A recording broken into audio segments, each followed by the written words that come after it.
Hello, and welcome to another episode of eBay Scavengers. I'm Mikey, and with me today is Jay. I am here. And this week, we're going to talk about what's happening in our store, and this is episode 47 of eBay Scavengers. Yep. So, Jay, you came home from New York last week, and I know you guys had a crazy amount of sales while you were gone for those 2 weeks. It was great, yeah. And then also we came back and we, took vacations off of our store, and we were just selling like crazy. Like one day we sold almost $800 worth of items. It was amazing. Oh, that's excellent. Yeah. I love Labor Day weekend. I had a really good one too. Yeah. And I'm really feeling it this week. I'm selling a lot more kind of higher dollar items than I've been selling all summer. I mean, the last 2 weeks have probably been better, the best weeks we've had since May or something. I mean, I think if new people are listening to this, you have to remember, basically, we're all in retail. And from now, September through early January, this is a time to sell. And, any store will often make, at least half of their income during it's 4 months. And so I see that. Yeah, I'm going to be listing quite a bit over the next 4 months just to keep Seriously. up. And I'm not going to go on any vacation around Christmas time like I did last year. Yeah, we talked about it so people can see how it works. I mean, we're about to go out of town next week, and we're going to be gone for 6 weeks, which is kind of crappy, but we're going to keep our store open, so we're going to see how that works. Yeah, I think that's going to tie really well into our next episode today, which is avoiding negative feedback. Yeah. Because if you're gone for 6 weeks, you're going to have to really be an expert in avoiding negative feedback. Yeah, we're really going to kind of see how that goes. The one downfall of being on the road so much recently is we haven't been able to ship a next day, so we've lost our top-rated seller status, and so it probably won't be till December till we can get that back, because we'll finally be back home and can ship appropriately. So, Jay, going back to your New York scavenging, I know you and Ryan covered it a bit when you were in New York, and you did a podcast there with Don last week. I'm interested in knowing, from some of the stuff you were pulling off the streets and from the auction, were you getting some real quality items now that you've come home and had a chance to look through some of that? Absolutely. I mean, we got like a wool carpet, a rug that probably costs a couple $100. We got some paintings that are really kind of cool, like these modern style kind of paintings, and people love that stuff. Art's a really fun thing to find, and people are really into buying it's one of a kind paintings that don't cost $1 million. So we're really into that kind of stuff. And then we find a lot of just household products, like kitchen stuff that's really high end that people just throw away. Yeah, strange. Well, I'm going to New York next week for 2 weeks. That's so right. I'm gonna. What do you recommend now that I'm going? What would you say? So, in what part of town are you guys staying in? Right now, it looks like we're going to be on 47th and 2nd. We got a Airbnb on the east side, Midtown area. Huh. Well, that's cool. Well, so what we would do is we would go to the it's a New York government website and see when trash pickup was, and then we would see what streets are going to put out their trash that night, because people don't put it out until that day. And then we would just take a walk at nighttime, start about 6 o'clock, and just kind of walk back and forth on the streets. And we do about a 10-block radius, and just bring a backpack, and we would just be loaded to bear.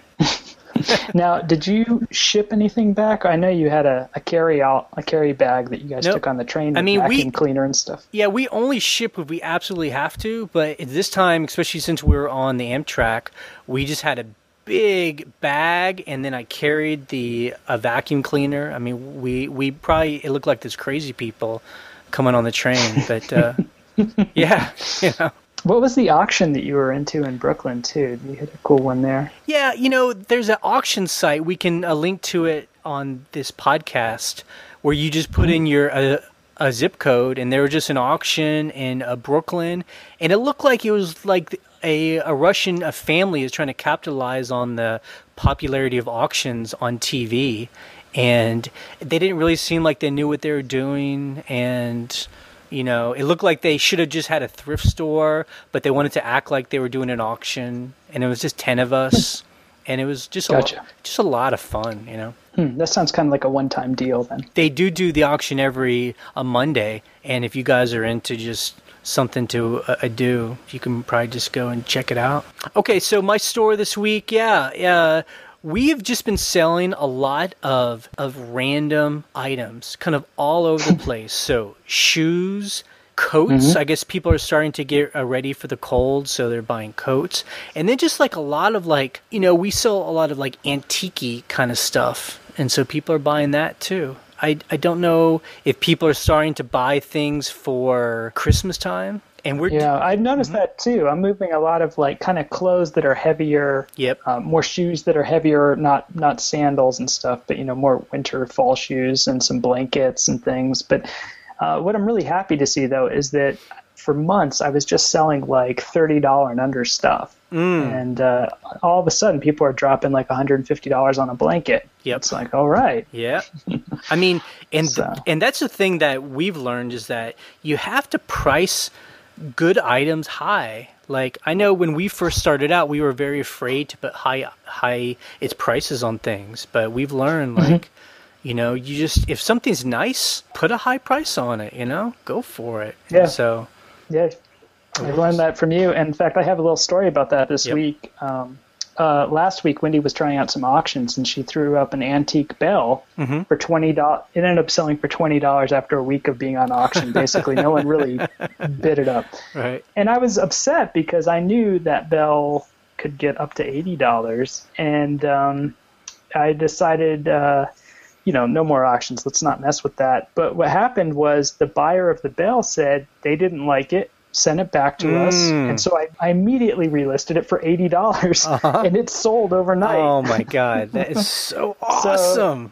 So, yeah, that just tells me like the auction is so specific in where it should be used, at least in the kind of work we're doing here. Yeah. And I was really happy just to see it move quickly because it's a very cool bell. Yep. And when you underprice it at $20 or something, or depend on an auction for an item that's not really that sought after, you know, it's just not going to work to your advantage. Yeah, and you know, and the exciting thing about this is that, you know, all these items that we talk about, I know you guys are, it's like us. We never want to pay more than $1 or $2 for any of these items. And, you know, every so often we'll pay $5 or $10 for a really nice item, but not really. So when someone says they sell something for $80, I mean, that's almost pure profit. Yeah, absolutely. I'm sure that bell wasn't much. And yeah, we actually sold an owl this week. We're always selling the little porcelain owls and stuff. And it sold for like $55, you know, which is okay money, but we paid a nickel for the owl.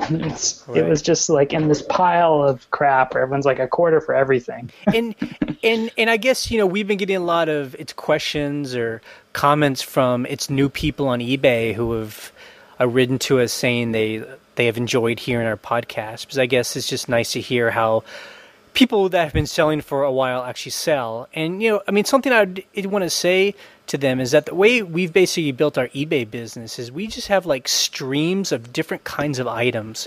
So we'll have like, you know, 200 army kind of items and like 200 mugs or something, and then, you know, 200 paintings. And just so if you have enough of those like categories of things, every day a couple of those things are going to sell, and then together you have a living, you know, and that's really how it works for us. Yeah, Harry, the diversity leads to like a constant stream of sales that kind of balances out. Right. And so, and, you know, and that's good too. So when we go to a yard sale or a flea market, you know, different people focus on different things. So this table's where we get all of our glassware, and this table's where we get our military stuff, and that's kind of how it works. So I wanted to ask you about two of the items that you sold this week, Jay. Sure. You have a giant treadle sewing machine. Yes. Did that sell and then not work out? Yeah, I mean, so we have one of those old Singer, like you use a foot to pump it, and we have it up for it's $1,500 because it's really nice. It's in great shape. And anyway, and someone bought it, and we were just freaking out. Like, great, this is going to pay for like some dental work that Orion just had done. And then immediately we get an email saying, "Oh, I didn't mean to buy that. I meant to give you an offer. Will you take $600?" And we told them, "No, we take $900." And she's like, "Nope, I don't want it." So we canceled it, and there you go. Yep. Sad. All right. Yeah, but I think it'll move again. Yeah. So. I have no concern about it. Yeah. So I want to ask you about a mug. You had sold a Fire King mug for almost $100. Yeah, baby. And I see Fire King all the time. Like, what's the secret to Fire King? So that one specifically is it's that a green color, and that's what people are looking for. That's why that one specifically is so expensive. Gotcha. But really, like, it's all about the colors. I think that's the thing with that Fire King stuff is like, does it look cool? Does it look like mid-century? Now, is it only that green, that sort of light emerald green, that's worth anything? Absolutely. Or is it some of the white ones? Nope. I mean, as far as I know, I'm not an expert. Orion is more of an expert on that, and it's mainly that it's green color that people are looking for. Okay. So I ran into something this week, and maybe you know this already, Jay, but I wanted to share it as a tip for this episode because I hadn't heard this before, and I've been using Best Offer for a long time. So are you aware that people can only make so many offers on an item? I was, yeah. Can't they only make like 2 or 3 offers? I think it's 3 offers. Tell me. Yeah, that's right. They can only do 3 offers, and it is based on even if the offer expires, that counts against them as one of the offers. Wow. And if you decline an offer, that counts against them. Yeah. So I didn't realize this, but I would get into not wars, but back and forth with buyers. Yep. And I didn't realize at some point they're just getting cut off from all the action because they can't submit anymore. Well, I think that's too bad that I don't think its buyers really understand that because I think eBay has that. So someone isn't like, I'll give you 1 penny. I'll give you 2 pennies. I'll give you, so they harassing you. Yeah. So they want to make people, like you have 3 offers, so make them count. But I don't think a lot of people know that. So yeah, that's why they'll give you a couple offers and then you don't hear from them again, Yeah, interesting. I mean, I like that policy is in place, but it's going to change now how I deal with people. Basically, just give them one firm offer and not a bunch of back and forth stuff. So right. Or maybe when you counter offer, just say, I'm giving you a counter offer. If you only have one more time to, make me a fair deal. Right. Now I have a couple questions for you. Okay. How much time recently did you spend doing eBay stuff? I think it's always interesting to kind of talk about that. Like doing all the other things that you guys do, how much time a week are you putting into to eBay? So my eBay hours per week right now are pretty low. I would say every day I got about probably 30 to 45 minutes, not every day, but most days, of packing, correspondence. So in a given week, I'm doing like less than 4 hours of just kind of maintaining the shop, shipping stuff and responding to potential customers and issues. Right. And Wendy's got some time in there too, although even less because she doesn't respond to most of that. So she's probably doing 2. So between Wendy and I, we're doing less than 6 hours a week. And when we are listing, we just kind of cram it all into one short little window. So maybe 2 or 3 hours a week of listing. Really? And then we do an hour. Yeah. Wow. And then we just cram all of our shopping into like 1 hour Friday morning. So we're really like less than 10 hours a week combined right now. And that's low for us because there's times where we'll be like listing a lot and going to more sales and traveling just to hit sales. We're not doing that right now. And that's just because the 2 of you have some other stuff going on, other projects? Yeah, it's just when you're in between traveling, which I think you guys are right now too. You just can't like sit down and focus enough to just keep listing. Now, I'm just not good at that. Right. So now that being said, you guys maintain about 1,000, 1,100 items at all times.